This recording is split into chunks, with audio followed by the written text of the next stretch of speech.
তুমি যদি আর এক পয়সা আমার শ্বশুরকে দাও, তাহলে আর তোমার মেয়েকে দেখতে পাবে না। এই তোমার গা ছুঁয়ে বললুম।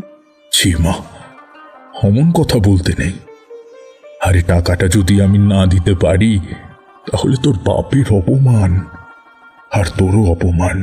টাকা যদি দাও তবেই অপমান। তোমার মেয়ের কি কোনো মর্যাদা নেই? আমি কি কেবল একটা টাকার থলি? যতক্ষণ টাকা আছে ততক্ষণ আমার দাম। না বাবা, এ টাকা দিয়ে তুমি আমাকে অপমান করো না। তাছাড়া আমার স্বামী তো এ টাকা চান না। তাহলে তোমাকে যেতে দেবে না মা? না দেয় তো কি করবে বলো? তুমিও আর নিয়ে যেতে চেও না।